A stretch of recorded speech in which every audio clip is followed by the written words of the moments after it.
লন্ডনে উন্নত চিকিৎসা শেষে প্রায় ৪ মাস পর আজ দেশের পথে যাত্রা করবেন বিএনপি চেয়ারপারসন বেগম খালেদা জিয়া। কাতারের রয়্যাল এয়ার অ্যাম্বুলেন্সে যুক্তরাজ্যের হিথ্রো বিমানবন্দর থেকে যুক্তরাজ্য সময় বিকেল ৪টা ১০ মিনিটে ও বাংলাদেশ সময় রাত ৯টা ১০ মিনিটে রওনা দেবেন তিনি। বিএনপি চেয়ারপারসনকে বহনকারী বিশেষ বিমানটি কাল সকাল 10:30টায় হযরত শাহজালাল আন্তর্জাতিক বিমানবন্দরে অবতরণের কথা রয়েছে। বেগম খালেদা জিয়ার সঙ্গে থাকবেন 2 পুত্রবধূ ও মেডিকেল বোর্ডের সদস্যসহ মোট 9 জন। বিএনপি চেয়ারপারসনকে অভ্যর্থনা জানানোর সময় বিমানবন্দর সড়কে বিশৃঙ্খলা না করে রাস্তার দুপাশে সুশৃঙ্খলভাবে অবস্থান করতে নেতাকর্মীদের নির্দেশ দিয়েছেন দলের মহাসচিব মির্জা ফখরুল ইসলাম আলমগীর। বেগম জিয়ার নিরাপত্তার বিষয়েও ইতোমধ্যে আইনশৃঙ্খলা বাহিনীর সঙ্গে বৈঠক করেছে বিএনপি। লন্ডন ক্লিনিকে উন্নত চিকিৎসা ও ছেলে তারেক রহমানের পরিবারের সঙ্গে অবস্থান করে বেগম খালেদা জিয়ার শারীরিক অবস্থার অনেকটাই উন্নতি হয়েছে বলে জানিয়েছেন চিকিৎসকেরা।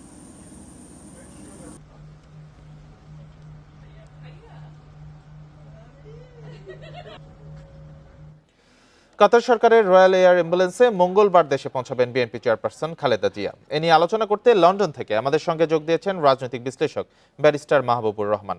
জনাব মাহবুবুর রহমান, আপনাকে স্বাগত জানাচ্ছি ইন্ডিপেন্ডেন্ট সংবাদে। খালেদা জিয়ার দেশে ফেরার প্রস্তুতি সম্পর্কে আপনার কাছে কি তথ্য রয়েছে, আমাদের কি জানাতে পারবেন? সবচেয়ে বড় কথা, ওনার শারীরিক অবস্থা নিয়ে কি বলছেন চিকিৎসকরা? ধন্যবাদ। মূলত বেগম খালেদা জিয়া আপনি বলেছেন যে ৪ মাস এখানে চিকিৎসা নিয়েছেন এবং তিনি মানসিকভাবে এবং শারীরিকভাবে আগের চেয়ে অনেক সুস্থ। তবে তার কোনো ধরনের কিন্তু কোনো অপারেশন বা তার যে অনেক জটিল বিভিন্ন রকমের রোগ ছিল, সেগুলো শুধুমাত্র বিভিন্ন আপনি বলতে পারেন থেরাপি বা মেডিসিনের মাধ্যমে চিকিৎসাগুলো হয়েছে। তো যে কারণে তিনি আগের চেয়ে অনেক ভালো এবং সবচেয়ে বড় বিষয় হচ্ছে তিনি যেহেতু পরিবারের সাথে ছিলেন, দীর্ঘদিন পরে তার বড় ছেলের এবং আ পুত্রবধূ এবং নাতনিদের সাথে ছিলেন। যে কারণে তিনি আগের চেয়ে অনেক বেশি সুস্থ এবং সুস্থ বোধ করছেন। মানসিকভাবে খুবই আ আপনি জানেন যে উনি যেকোনো কঠিন সময়ে মানসিকভাবে শক্ত থাকতে পারেন এবং যেহেতু বাংলাদেশে এখন একটা রাজনৈতিক এবং একটা অস্থিরতা ছিল একটা বড় ধরনের। সেই পরবর্তীতে পরিস্থিতিতে তিনি যখনই সুস্থ বোধ করছেন, তিনিই সিদ্ধান্ত নিয়েছেন এবং ডাক্তারদের বলেছেন যে, "আমি যখনই সম্ভব, যত তাড়াতাড়ি সম্ভব আমি বাংলাদেশে ব্যাক করব" এবং আপনারা জানেন যে এয়ার অ্যাম্বুলেন্স পেতে একটু দেরি হচ্ছিল এবং পরবর্তীতে কিন্তু বাংলাদেশ বিমানে তারা আ আ ব্যবস্থা করছিল যে বাংলাদেশে ফিরবেন। এর কারণ হচ্ছে এই যে বেগম খালেদা জিয়া চাচ্ছেন যে অতি দ্রুত দেশে ফিরতে এবং সেটার কিছু রাজনৈতিক তাৎপর্যও রয়েছে। আর শারীরিকভাবে তিনি আগের চেয়ে অনেক সুস্থ। এখানে তিনি দীর্ঘদিন যে চিকিৎসা নিয়েছেন সেখানে আ ডা ডাক টাইম টু টাইম ডাক্তারদের একটা টিম সবসময় তার সাথে ছিল। আপনি জানেন যে বিএনপির স্থায়ী কমিটির সদস্য ডাক্তার জাহিদ, তার নেতৃত্বে কিন্তু একদল ডাক্তার বাংলাদেশ থেকেও তারা এখানে ছিলেন। আবার এখানে যারা বেশ কয়েকজন কনসালট্যান্ট লন্ডন ক্লিনিকের তাদের সাথে এভরি উইক তাদের মিটিং হতো এবং বেগম খালেদা জিয়ার চিকিৎসা সার্বক্ষণিকভাবে তারা দেখভাল করেছেন। এবং ডাক্তাররা বলেছিলেন যে তার হয়তো আবার একটা ফলো আপ মিটিং আপনার ট্রিটমেন্ট এর জন্য একটা ফলো আপ অ্যাপয়েন্টমেন্ট লাগবে। সেটার জন্যও তারা একটা টাইম নিয়েছেন যে দরকার হলে তারা আবার ফিরবেন চিকিৎসার জন্য। কিন্তু বেগম খালেদা জিয়া নিজেই সিদ্ধান্ত নিয়েছেন যে যত দ্রুত সম্ভব দেশে ফিরে যাওয়া। এবং তার সাথে যে আছেন আপনি জানেন যে ডাক্তার জুবাইদা রহমান তিনিও প্রায় ১৭ বছর পরে বাংলাদেশে ফিরছেন।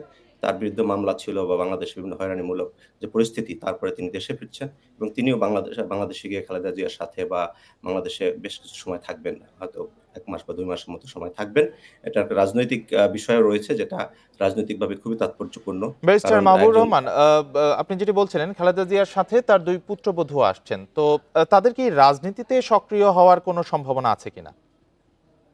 এটা সরাসরি এখন পর্যন্ত তাদের ঘোষণা নেই। কিন্তু যদি পরিস্থিতি পর্যালোচনা করা হয়, তাহলে আপনার বেগম খালেদা জিয়া তিনি হয়তো আ সব ধরনের রাজনীতি যে বড় আগে যেভাবে তিনি সক্রিয়ভাবে বিভিন্ন কর্মসূচিতে অংশ নিতেন বা সিদ্ধান্ত নিতেন, সেগুলোতে সহযোগিতা করার মধ্য দিয়ে হয়তো ডাক্তার জুবাইদা রহমান আম আস্তে রাজনীতিতে প্রবেশ করবেন বলে আশা করা হচ্ছে এবং এখান থেকে তাদের তাদের যারা রাজনৈতিক সহকর্মী তাদের কাছ থেকেও এমন বার্তা পাওয়া যাচ্ছে। কারণ হচ্ছে ডাক্তার জুবাইদা রহমান তার একটা সামাজিক এবং আপনারা জানেন যে শিক্ষাগত যে যোগ্যতা, তার একটা গ্রহণযোগ্যতা আছে। পারিবারিক যে তার গ্রহণযোগ্যতা তার পাশাপাশি তিনি একজন আম অ্যা মানে শিক্ষাগত যোগ্যতার দিক থেকে তিনি এখানে ইম্পেরিয়াল কলেজ থেকে আপনি এখানে ডিগ্রি নিয়েছেন এবং তিনি সেখানে কিন্তু বাংলাদেশ থেকে এসে এখানে যেহেতু তিনি ছিলেন আ আ আপনার বাংলাদেশে ফিরতে পারছিলেন না রাজনৈতিক কারণে। তিনি এখানে ইম্পেরিয়াল কলেজে পড়াশোনা করেছেন এবং সেখানে তিনি তার ক্লাসে ফার্স্ট হয়েছেন। তো এই যে বিষয়টি এগুলো এখানের যারা বাংলাদেশি কমিউনিটি স্পেশালি যারা পেশাজীবী মানুষ, তাদের মধ্যেও কিন্তু একটা আলাদা ধরনের অ্যাকসেপ্টেন্স তার আছে। তো তিনি যদি বেগম খালেদা জিয়ার সাথে পাশে থেকে রাজনৈতিক কিছু কর্মকাণ্ডে আস্তে, আস্তে অংশগ্রহণ করেন, হয়তো সেটা বাংলাদেশের রাজনীতিতে অথবা বিএনপির যে রাজনৈতিক যে ভবিষ্যৎ, সেখানে একটা গুরুত্বপূর্ণ অবস্থান বা গুরুত্বপূর্ণ ভূমিকা তিনি রাখতে পারেন। জি, ব্যারিস্টার মাহবুবুর রহমান, আমাদের সাথে যোগ দেওয়ার জন্য আপনাকে অসংখ্য ধন্যবাদ। এবার আর দিনের ভোট রাতে হওয়ার কোনো সুযোগ নেই বলে মন্তব্য করেছেন প্রধান নির্বাচন কমিশনার এএমএম নাসির উদ্দিন। একটি অবাধ, সুষ্ঠু, নিরপেক্ষ, সুন্দর নির্বাচন করতে নির্বাচন কমিশন প্রতিজ্ঞাবদ্ধ বলে জানিয়েছেন তিনি। সকালে ময়মনসিংহ অঞ্চলের নির্বাচন কর্মকর্তাদের সাথে মত বিনিময় সভায় এসব কথা বলেন সিইসি। ভোটার তালিকা হালনাগাদ ও ত্রয়োদশ জাতীয় সংসদ নির্বাচন উপলক্ষে সিটি কর্পোরেশনের শহীদ শাহাবুদ্দিন মিলনায়তনে এ মত বিনিময় সভা আয়োজন করা হয়। এ সময় সিইসি জানান, বর্তমান নির্বাচন কমিশন সম্পূর্ণ নিরপেক্ষ, আইন কানুন মেনে নির্বাচন পরিচালনা করা হবে বলেও জানান এএমএম নাসির উদ্দিন। দিনের ভোট রাতে হওয়ার আর সুযোগ নাই, সে ওইটা আর সে ফিরে আসবে বলে মনে করি না। অন্তত যতদিন আমরা আছি এবং একদম নিরপেক্ষভাবে কাজ করব, সে কাজ করে যাচ্ছি, কাজ করে যাব ইনশাল্লাহ। তাতে আমি কেউকে, ব্যক্তিকে খুশি করার জন্য কোনো কাজ আমরা করছি না। দেশের সবার জন্য স্বাস্থ্যসেবা নিশ্চিতে হেলথ সার্ভিস কমিশন গঠনের প্রস্তাব দিয়েছে স্বাস্থ্য বিষয়ক সংস্কার কমিশন। দুপুরে ফরেন সার্ভিস একাডেমিতে সংবাদ সম্মেলনে এই কথা জানান কমিশন প্রধান জাতীয় অধ্যাপক AK আজাদ খান। এর আগে সকালে যমুনায় প্রধান উপদেষ্টা অধ্যাপক মোহাম্মদ ইউনূসের কাছে প্রতিবেদন জমা দেয় কমিশনের প্রতিনিধি দল। এতে বিনামূল্যে প্রাথমিক স্বাস্থ্যসেবার সুপারিশ করা হয়েছে। এছাড়া বলা হয়েছে, ওষুধ কোম্পানির প্রতিনিধিরা সরাসরি হাসপাতালে চিকিৎসকদের সঙ্গে দেখা করতে পারবেন না, ইমেইলের মাধ্যমে ওষুধের কথা জানাতে হবে। সরকারি হাসপাতালে জনবল নিয়োগ, অত্যাবশ্যকীয় ওষুধের তালিকা বাড়ানো, রোগীদের বিদেশমুখিতা কমাতে নতুন হাসপাতাল নির্মাণের প্রস্তাবও করেছে কমিশন। স্বাস্থ্য খাত সংস্কারে গত বছর অধ্যাপক AK আজাদ খানকে প্রধান করে 12 সদস্যের কমিশন গঠন করা হয়। আমরা একটা স্বাস্থ্য কমিশন করার কথা বলেছি। হেলথ সার্ভিস আইন করা হচ্ছে, সমস্ত হেলথ ক্যাডার, বর্তমানে যে হেলথ ক্যাডারগুলো আছে এগুলোর ব্যাপারে কথা বলেছি। আমরা স্বাস্থ্য সুরক্ষা আইনে কথা বলেছি, ওষুধের মূল্য নির্ধারণ এবং প্রবেশ অধিকারের জন্য কথা বলেছি। অ্যালাইড হেলথ প্রফেশনাল কাউন্সিল এবং বাংলাদেশ মেডিকেল রিসার্চ কাউন্সিল আইনে কথা বলেছি আমরা। দুরারোগ্য ব্যাধির চিকিৎসায় আলোর পথ দেখাতে পারে বাংলাদেশ। বায়োটেক পদ্ধতিতে ক্যান্সারের চিকিৎসায় ওষুধ তৈরিতে অনেক দূর এগিয়ে গেছে দেশের বেসরকারি প্রতিষ্ঠানগুলো। বিশেষজ্ঞরা বলছেন, সঠিকভাবে বাজারজাত করা গেলে ব্যয়বহুল এসব ওষুধের দাম থাকবে হাতের নাগালে। ওষুধ চাহিদার প্রায় 98% পূরণ করে দেশীয় ফার্মাসিউটিক্যালসগুলো। এসব কারখানায় এখন তৈরি হয় বিশ্বমানের ওষুধ, কিন্তু সক্ষমতা থাকার পরও কিছু ক্ষেত্রে সরকারের নীতি সহায়তার অভাবে রপ্তানির দৌড়ে এখনও অনেকটা পিছিয়ে দেশের ওষুধ শিল্প। খাত সংশ্লিষ্টরা বলছেন, সরকারি সহায়তা পেলে বৈশ্বিক ওষুধের বাজারে ভালো দখল নেওয়া যাবে। তাদের দাবি, ক্যান্সার সহ দুরারোগ্য ব্যাধির চিকিৎসার নতুন দিগন্তের সূচনা হতে পারে দেশ থেকেই। শুধুমাত্র ক্যান্সার সেলকে হিট করবে এবং প্রসেস অনুযায়ী, বায়োটেক টেকনোলজি অনুযায়ী তার কাছে গিয়ে পৌঁছাবে এবং তাকে করবে, ধ্বংস করবে, কিওরমেন্ট দেবে, সেই ধরনের ওষুধ এখন ধীরে ধীরে চলে আসছে। ইউটিলিটিগুলো পাই, আমরা যদি পলিসি সাপোর্টগুলো পাই, আমরা যদি যত ব্যারিয়ার আছে, বিশেষ করে পারমিশনের যে ব্যারিয়ারগুলো আছে, ওইগুলো যদি আমরা উত্তাইতে পারি, আমরা মনে করি বাংলাদেশের ফার্মা ইন্ডাস্ট্রি উইল সাস্টেইন। ঘোষণা অনুযায়ী 2026 সালে এলডিসি উত্তরণ হলে শিল্প খাতে অনেক চ্যালেঞ্জ তৈরি হবে, যা মোকাবেলায় সরকারি সহায়তার পাশাপাশি ব্যবসায়ীদের সক্ষমতা বৃদ্ধি ও পণ্যের বৈচিত্র্য আনার পরামর্শ বিশেষজ্ঞদের। মানুষের যে ডিজিজ, সেই জায়গা যে আমাদের স্বাবলম্বী, সেই জায়গাটা ধরে রাখা সম্ভব। একই সাথে ফরেন কারেন্সি আর্নিংস এর ক্ষেত্রে বিদেশি মুদ্রা অর্জনের মাধ্যমে আমার বিদেশি কারেন্সির উপর যে প্রেশার, সেটাকেও লাঘব করতে কিন্তু ভালো ভূমিকা পালন করবে। দেশে এখন প্রায় 1.5 শতাধিক কারখানায় 5000 ব্র্যান্ডের বেশি ওষুধ উৎপন্ন হয়। Shahid Ahmed, independent news, Dhaka. সাবেক জামাত নেতা ও সুপ্রিম কোর্টের সিনিয়র আইনজীবী ব্যারিস্টার আব্দুর রাজ্জাকের দ্বিতীয় জানাজা সুপ্রিম কোর্ট প্রাঙ্গণে সম্পন্ন হয়েছে। সকাল 11:30টার দিকে সুপ্রিম কোর্টের ইনার গার্ডেনে তার জানাজা হয়। এতে অংশ নেন আপিল বিভাগ ও হাইকোর্ট বিভাগের বিভিন্ন বিচারপতি, অ্যাটর্নি জেনারেল, চিফ প্রসিকিউটর সহ কয়েকশো আইনজীবী। আন্তর্জাতিক অপরাধ ট্রাইব্যুনালের চিফ প্রসিকিউটর তাজুল ইসলাম বলেন, নীতির প্রশ্নে আপোষী ছিলেন আব্দুর রাজ্জাক, সবসময় স্রোতের বিপরীতে দাঁড়িয়েছেন তিনি। এ সময় তার ছোট ছেলে ব্যারিস্টার এহসান সিদ্দিক সবার কাছে বাবার জন্য দোয়া চান। রোববার বিকেলে হাসপাতালে চিকিৎসাধীন অবস্থায় মারা যান ৮৪ বছর বয়সী আব্দুর রাজ্জাক। দীর্ঘদিন তিনি ক্যান্সারে ভুগছিলেন। বাদ জোহর বাইতুল মোকাররমে তার তৃতীয় জানাজাও হবে। সেখানে রাজনৈতিক দলের নেতাকর্মী সহ সাধারণ মানুষ অংশ নেবেন।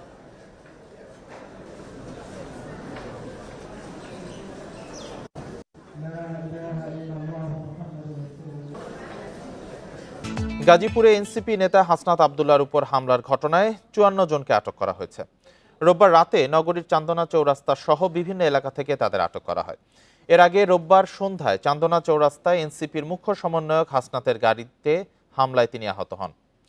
প্রতিবাদে তাৎক্ষণিক বিক্ষোভ মিছিল করে এনসিপির স্থানীয় নেতাকর্মীরা। পুলিশ ও স্থানীয়রা জানিয়েছে, রোববার সন্ধ্যায় বাসন এলাকায় হাসনাত আব্দুল্লাহর গাড়িতে ১০ থেকে ১২ জন সন্ত্রাসী হামলা চালায়। এ সময় গাড়ির কাঁচ ভেঙে তার হাত কেটে যায়। খবর পেয়ে ঘটনাস্থলে যায় পুলিশ। সিসিটিভি ফুটেজ দেখে হামলাকারীদের ধরতে অভিযান শুরু করেছে পুলিশ। এদিকে হামলার প্রতিবাদে ঢাকা, চট্টগ্রাম, সিলেট, সুনামগঞ্জ, নারায়ণগঞ্জ সহ বিভিন্ন জেলায় বিক্ষোভ মিছিল করে এনসিপি নেতাকর্মীরা। এক প্রেস বিজ্ঞপ্তিতে এনসিপি দাবি করে, রোববার হামলার আগে সামাজিক মাধ্যমে নিষিদ্ধ সংগঠন ছাত্রলীগের কয়েকজন নেতাকর্মী হাসনাত আব্দুল্লাহকে হামলার হুমকি দেন।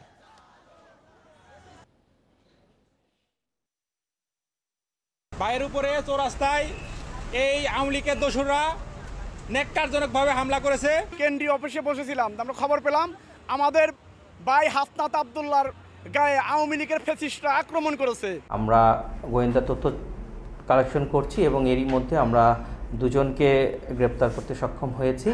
আমরা তাদের সাথে কথা বলছি এবং যাচাই বাছাই করছি এবং আরও তথ্য প্রমাণ সংগ্রহ করছি এবং এই ঘটনার সাথে যারা সম্পৃক্ত আছে তাদেরকে খুঁজে বের করার জন্য আমরা অলরাউন্ড মাঠে আছি।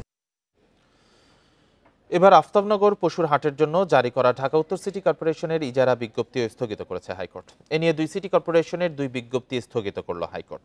এর ফলে এবার ঈদুল আজহায় এই হাট আর বসছে না। তবে সিটি কর্পোরেশনের বিরুদ্ধে আপিল করলে সেই আবেদনের আদেশের উপর নির্ভর করবে চূড়ান্ত সিদ্ধান্ত।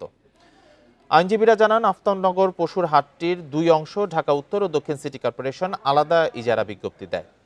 কিন্তু আবাসিক এলাকার ভেতরে জনভোগান্তি হওয়ায় আবেদনের প্রেক্ষিতে রোববার দক্ষিণ সিটি কর্পোরেশনের ইজারা স্থগিত করে হাইকোর্ট। একই কারণে উত্তর সিটি কর্পোরেশনের ইজারাও স্থগিত করে হাইকোর্টের একই বেঞ্চ। উত্তর সিটি কর্পোরেশন ১,৭৭,২৫,০০০ টাকার দরপত্রের আহ্বান করেছিল, আর দক্ষিণ সিটি কর্পোরেশন দরপত্র আহ্বান করে ১,৫৯,০০,০০০ টাকার।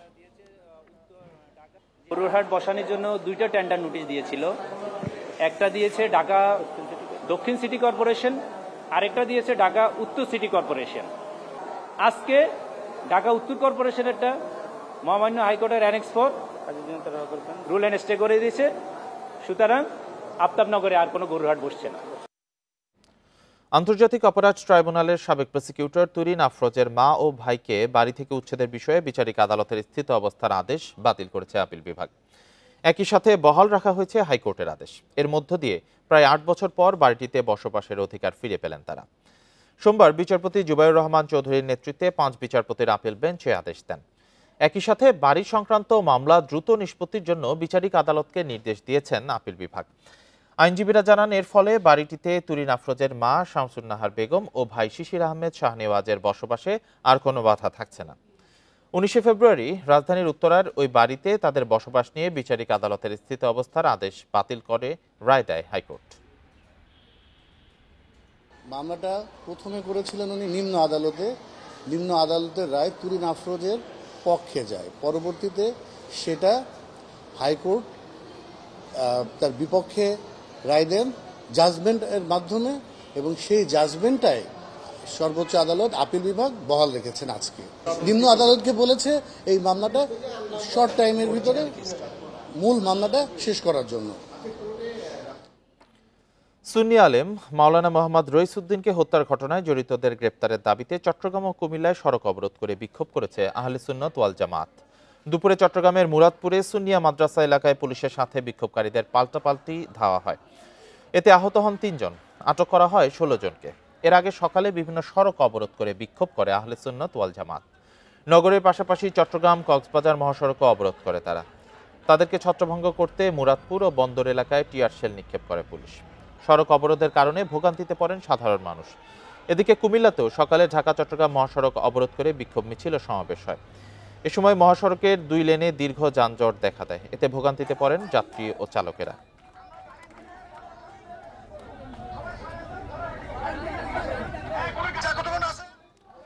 এ বিষয়ে আরো জানতে চট্টগ্রাম থেকে যুক্ত হয়েছেন সহকর্মী আব্দুল্লাহ রাকিব। রাকিব, এখন তো অবরোধ তারা তুলে নিয়েছেন, এখন যানজটের পরিস্থিতি কি? এখন সড়ক চলাচল, গাড়ি চলাচল স্বাভাবিক রয়েছে কিনা? অবরোধকালীন সময়ের অবস্থা জানাবেন, সার্বিক পরিস্থিতি জানাবেন।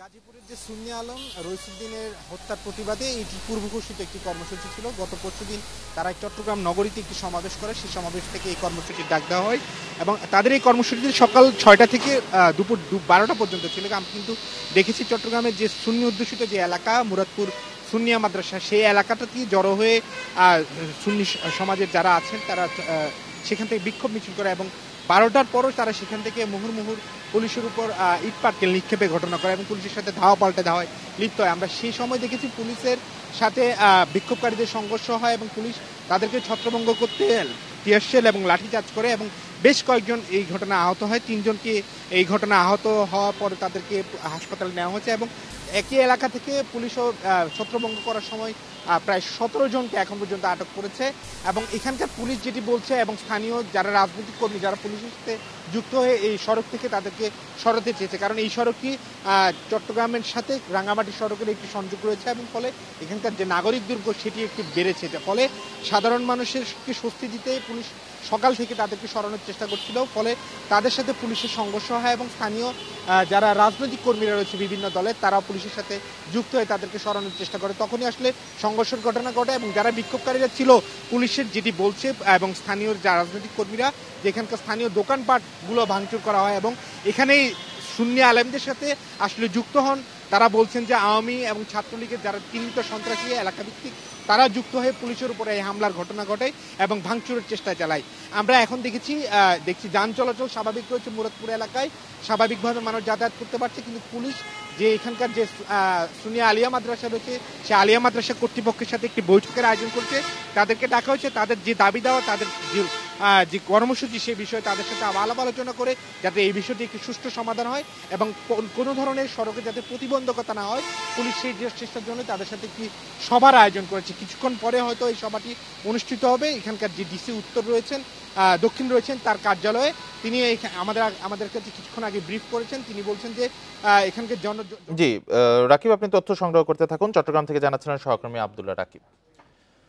বাংলাদেশ জুডিশিয়াল সার্ভিস বেতন স্কেলের আলোকে বেতন ভাতা নির্ধারণ ও স্বতন্ত্র নিয়োগ বিধি প্রণয়নের দাবিতে সারা দেশের বিচার বিভাগীয় কর্মচারীরা 2 ঘন্টা কর্মবিরতি পালন করেছেন। সকাল 10টা থেকে রংপুর জেলা দায়রা জজ ও মেট্রোপলিটন আদালত এলাকায় কর্মচারীরা মানববন্ধন ও সমাবেশ করেন। এ সময় 2 দফা দাবি তুলে ধরেন তারা। সুনামগঞ্জে কর্মবিরতি পালন করে আন্দোলনকারীরা। দাবি না মানলে আরো কঠোর কর্মসূচির ঘোষণা দেন। এদিকে নাটোরে দাবি আদায়ে বিচারিক আদালতের কক্ষে তালা ঝুলিয়ে দেন আন্দোলনকারীরা। পরে আদালত ভবনের মূল ফটকের সামনে অবস্থান নেন তারা। এছাড়া বরিশাল, টাঙ্গাইল, নেত্রকোনা, গোপালগঞ্জ, বাগেরহাট, হবিগঞ্জ, জামালপুর, নড়াইলেও কর্মবিরতি পালন করেছেন বিচার বিভাগীয় কর্মচারী অ্যাসোসিয়েশনের কর্মীরা। সামনের যেই জুডিশিয়াল সচিবালয় করা হবে, আমাদেরকে সচিবালয়ের আওতাভুক্ত করে আমাদেরকে এই জুডিশিয়াল সার্ভিসের অন্তর্ভুক্ত করতে হবে। আওতায় বেতনভুক্ত করার জন্য কর্মবিরতি আজকের 9:30 থেকে 11:30 পর্যন্ত।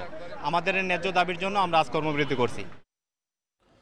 চট্টগ্রামে আইনজীবী সাইফুল ইসলাম আলিফ হত্যা মামলায় চিন্ময় কৃষ্ণ দাসকে গ্রেপ্তার দেখানোর আদেশ দিয়েছে আদালত। চট্টগ্রামের 6ষ্ঠ মেট্রোপলিটন ম্যাজিস্ট্রেট আদালত ভার্চুয়ালি শুনানি শেষে আদেশ দেন।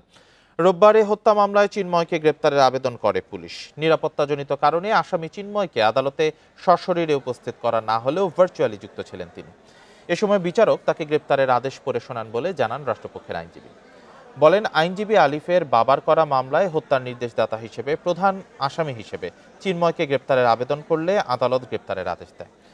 তবে শুনানির সময় চিন্ময়ের পক্ষে কোনো আইনজীবী উপস্থিত ছিলেন না। আসামি যাকে গ্রেপ্তার করা হয় তাকে সশরীরে হাজির করা হয় নাই, কারণ তার নিরাপত্তা সার্বিক পরিস্থিতি বিবেচনায় তাকে জেলারের মাধ্যমে ভার্চুয়ালি সংযুক্ত করা হয়। আপনাকে এই মামলা গ্রেপ্তার দেখানো হলো, তিনি সেটা জেনেছেন। আদালত তদন্তকারী কর্মকর্তার সেই আবেদন মঞ্জুর করেছেন। ভোলায় বাস শ্রমিক ও সিএনজি অটোরিকশা চালকদের মধ্যে সংঘর্ষের ঘটনায় অভ্যন্তরীণ রুটের বাস ও সিএনজি চলাচল বন্ধ রয়েছে। হঠাৎ যান চলাচল বন্ধ হওয়ায় ভোগান্তিতে পড়েন যাত্রীরা। বাস মালিক সমিতির যুগ্ম সাধারণ সম্পাদক মুনতাসির আলম রবিন চৌধুরী জানান, ভোলার আঞ্চলিক মহাসড়কে অবৈধভাবে সিএনজি অটোরিকশা ও থ্রি হুইলার চলছে। এসব যানবাহনের চালকরা প্রায়ই বাস শ্রমিকদের উপর হামলা চালায়। অবৈধ যান চলাচল বন্ধ না হওয়া পর্যন্ত ধর্মঘট চালিয়ে যাওয়ার হুঁশিয়ারি দেন তিনি। এদিকে অটোরিকশা হালকা যান শ্রমিক ফেডারেশন জানিয়েছে, বাস শ্রমিকরা তাদের 5টি সিএনজি আটকে রাখার প্রতিবাদে তারাও সিএনজি চলাচল বন্ধ রেখেছেন।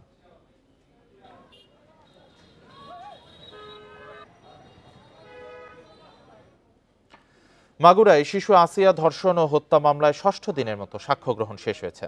পরবর্তী সাক্ষ্য গ্রহণ আগামীকাল বেলা 11টায় জেলার নারী ও শিশু নির্যাতন দমন ট্রাইব্যুনালের বিচারক এম জাহিদ হাসানের আদালতে সাক্ষ্য নেওয়া হয়।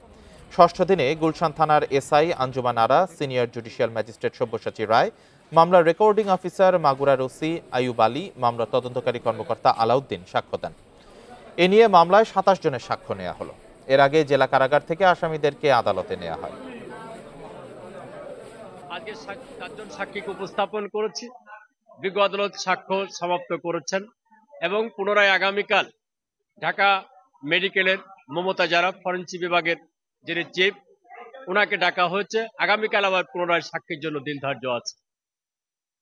খেলাপি ঋণের পরিমাণ বাড়ায় গত বছরের ডিসেম্বরে 20 ব্যাংকের মূলধন ঘাটতি বেড়ে দাঁড়িয়েছে 1,71,789 কোটি টাকা। কেন্দ্রীয় ব্যাংকের এক প্রতিবেদনে এসব তথ্য উঠে এসেছে। এতে দেখা যায়, সেপ্টেম্বর প্রান্তিকে এই ঘাটতি 53,253 কোটি টাকা হলেও ডিসেম্বর প্রান্তিকে সার্বিক ঘাটতি বেড়েছে 1,18,534 কোটি টাকা। এ সময় আরও 4টি ব্যাংক মূলধন ঘাটতিতে পড়েছে। 2023 সালের ডিসেম্বর শেষে 10টি সরকারি ও বেসরকারি ব্যাংক 39,655 কোটি টাকা মূলধন ঘাটতির সম্মুখীন হয়। বাংলাদেশ ব্যাংকের প্রতিবেদনে বলা হয়, 2024 সালের ডিসেম্বর শেষে ব্যাংক খাতের সম্মিলিত মূলধন ও ঝুঁকিপূর্ণ সম্পদের অনুপাত বা CRAR কমে দাঁড়িয়েছে 3.08%, যা সেপ্টেম্বর শেষে ছিল 6.86%।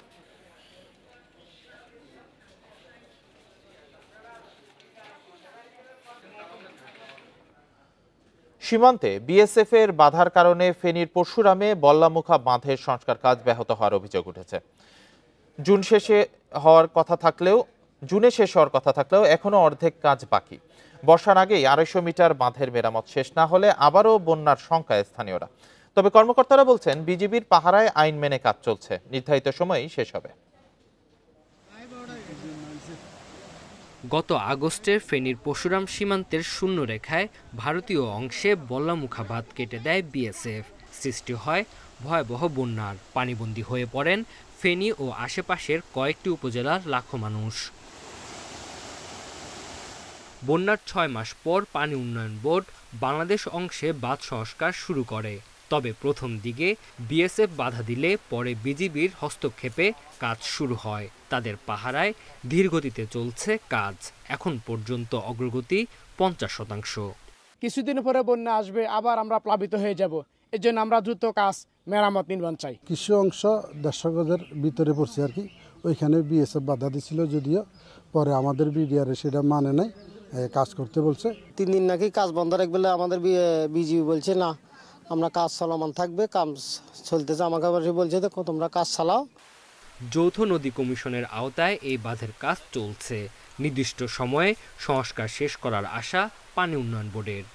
কাজের কিছু অংশ নোম্যান্সল্যান্ডের মধ্যে পড়েছে, সেটা বিজিবি বিএসএফ চ্যানেলে যোগাযোগ, যৌথ নদী কমিশনের মাধ্যমে যোগাযোগের মাধ্যমে ওখানে ওই জটিলতা পরিহার করে খুব যথাসময়ে এই কাজ সম্পন্ন করা যাবে।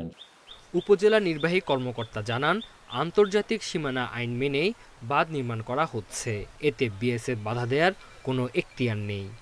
যে জায়গায় আপনার পানি উন্নয়ন বোর্ড কাজ করছে, এটা আমাদের বাংলাদেশের সীমান্তের মধ্যে।